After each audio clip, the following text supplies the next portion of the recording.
সতীয়াধিকাৰ চৰিত্ৰটোৰ আচলতে এটা মূল উদ্দেশ্য আছিলে যে অসমৰ জাতিবাদৰ বিৰুদ্ধে এটা প্ৰকাণ্ড স্বৰ, উচ্চ নিচ ভেদভাৱ থকা সমাজখনৰ বিৰুদ্ধে আচলতে এটা প্ৰকাণ্ড স্বৰ, আৰু সতীয়াধিকাৰে আচলতে সেইটো প্ৰতিষ্ঠা কৰি থৈ গৈছে। সকলো লোকে যাতে একত্ৰিত হৈ জীয়াই হৈ থাকিব পাৰে, কোনো যাতে ভেদভাৱ থাকিব নোৱাৰে, সকলো যাতে উচ্চ নিচ সকলো পৰিহাৰ কৰি মানুহবিলাকে যাতে এখন সমাজত জীয়াই থাকিব পাৰে, তাৰ এক ব্যৱস্থা কিন্তু সতীয়াধিকাৰে কৰি থৈ গৈছে। গতিকে সতীয়াধিকাৰ চৰিত্ৰটো অত্যন্ত মূল্যৱান এটা চৰিত্ৰ। কিন্তু আমি দেখা পাইছোঁ যে বৰ্তমান সময়তো সতীয়াধিকাৰ দৰে ইমান এক মহিয়সী নাৰীয়ে এটা বাৰ্তা সমাজলৈ এৰি থৈ যোৱাৰ পাছতো কিন্তু বৰ্তমানেও এই এঘৰীয়াকৰণ বা উচ্চ নিচৰ ভেদভাৱ বা ইখন সমাজে সিখন সমাজৰ লগত নোখোৱা, ইটো জাতিয়ে সিটো জাতিৰ ল'ৰা ছোৱালী বিয়া পাতিব নোৱাৰা, তেনেকুৱা ধৰণৰ ব্যৱস্থা কিছুমান এতিয়াও চলি আছে।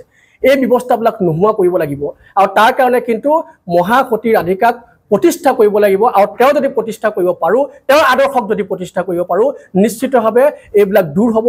আৰু আমি অনুসূচিত জাতি ছাত্ৰ সন্থা দৃঢ়বদ্ধ। পূৰ্বতেও আমি জাতিবাদৰ বিৰুদ্ধে আমি মাত মাতি আহিছোঁ, আৰু পূৰ্বতেও আমি উচ্চ নিচ ভেদভাৱৰ বিৰুদ্ধে মাত মাতি আহিছোঁ, আৰু আমাৰ এই যি সংগ্ৰামী ধাৰা, এই সংগ্ৰামী ধাৰা অব্যাহত থাকিব। সতীয়াধিকাৰ যি আদৰ্শ, সেই আদৰ্শ আমি জীয়াই ৰাখিবলৈ আমি চেষ্টা কৰিম, আৰু ইয়াক সকাৰ ৰূপ দিবলৈও আমি চেষ্টা কৰিম। তাৰপিছত শিৱসাগৰ জিলা অনুসূচিত জাতিৰ ছাত্ৰ সন্থা আৰু অনুসূচিত জাতি মহিলা ঐক্য মঞ্চই যৌথভাৱে এইবাৰ শিৱসাগৰত সতীয়াধিকাৰ স্মৃতি দিৱসটো আয়োজন কৰিবলৈ লৈছে।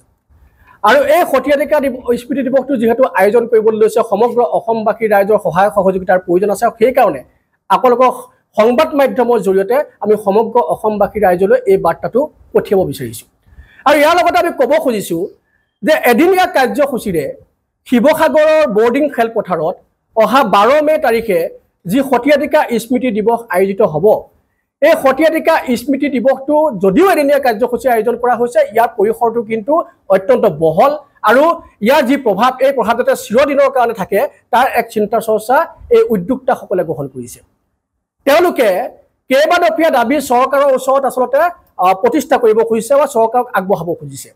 তেওঁলোকৰ প্ৰধান মানে মূলতঃ দাবীটো হৈছে যে সতীয়াধিকাৰ নামত এখন বিশ্ববিদ্যালয় অসমত স্থাপন হ'ব লাগে, সতীয়াধিকাৰ সমন্বয় ক্ষেত্ৰ অসমত স্থাপন হ'ব লাগে, সতীয়াধিকাৰ আচলতে স্মৃতি ৰক্ষাৰ্থে যি আচলতে স্মৃতি ক্ষেত্ৰ আছে বট্টদৰাত, সেইটো সংৰক্ষিত কৰিব লাগে, আৰু শোভাবৰ্ধন কৰি পিনি তাক পৰ্যটনস্থলী হিচাপে ঘোষণা কৰিব লাগে।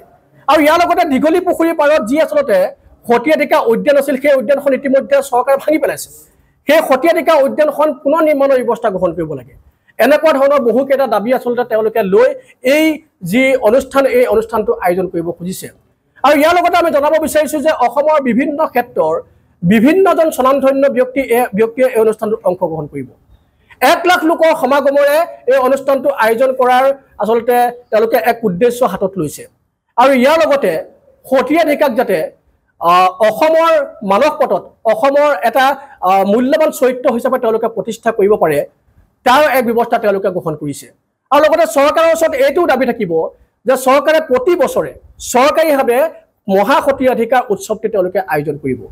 ইয়াৰ লগতে আমি ক'ব খুজিছোঁ যে বিশিষ্ট দৌৰবিদ, বিশিষ্ট ক্ৰীড়াবিদ আমাৰ হিমা দাসক তেওঁলোকে এই অনুষ্ঠানতেই কুলৰত্ন বঁটাৰে বিভূষিত কৰিব খুজিছে। আমি আশা কৰিম সমগ্ৰ অসমবাসী ৰাইজে এই ক্ষেত্ৰত আমাক সহায় সহযোগিতা কৰিব। সমগ্ৰ অসমবাসী ৰাইজৰ সহায় সহযোগিতাই এই অনুষ্ঠানটো সাফল্যমণ্ডিত কৰি তুলিব।